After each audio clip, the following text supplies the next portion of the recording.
Shalom, selamat pagi saudara-saudari yang terkasih dalam kasih Tuhan. Kiranya pagi ini kita membuka hari dengan hati yang tenang dan siap mendengarkan suara Tuhan yang memberi kekuatan dan pengharapan. Bacaan Alkitab kita hari ini terambil di dalam kitab Yesaya pasal 12 ayat 2-6.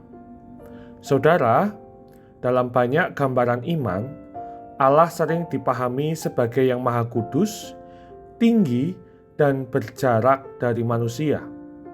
Allah trasenden, ilahi, sementara manusia sendiri rapuh, fana, dan berdosa.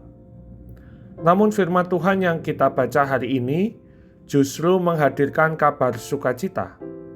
Nabi Yesaya mengatakan bahwa Allah yang Maha Kudus itu berkenan hadir di tengah umatnya.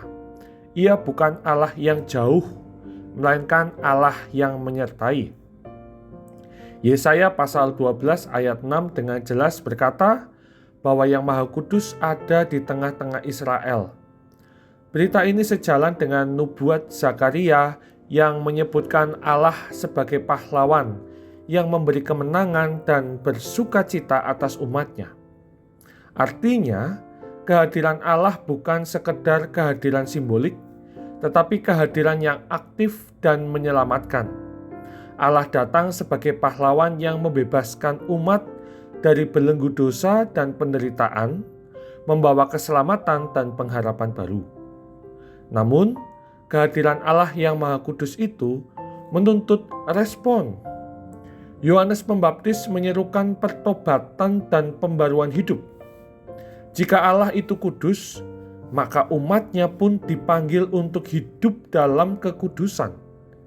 Kekudusan bukan sekedar soal ritual atau kesalehan lahiriah, melainkan sikap hidup yang terus diperbarui dalam anugerah Allah, yaitu hati yang bersih, relasi yang benar, dan kehidupan yang memancarkan kasih. Saudara, firman Tuhan mengingatkan kita bahwa sukacita sejati tidak lahir dari hidup yang tercemar, melainkan dari hidup yang kudus. Banyak penderitaan yang merusak kehidupan pribadi, keluarga, dan masyarakat berakar pada sikap hidup yang menjauh dari kehendak Allah. Sebaliknya, ketika kita memilih hidup kudus, di sanalah kasih yang murni, damai sejahtera, keadilan, dan keselamatan bertumbuh. Pemulihan terjadi ketika kita berkomitmen untuk hidup kudus secara konsisten dalam penyertaan dan anugerah Tuhan.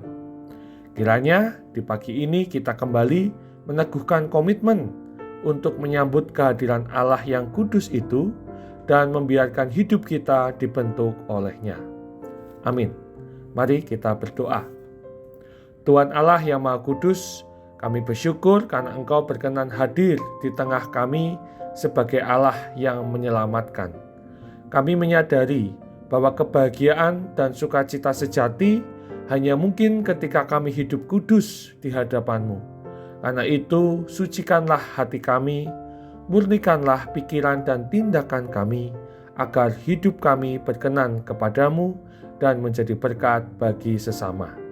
Di dalam nama Tuhan Yesus Kristus, kami menyerahkan hidup kami. Amin. Saudara-saudara, selamat menjalani hari ini bersama Tuhan yang hadir dan menyertai. Tuhan memberkati.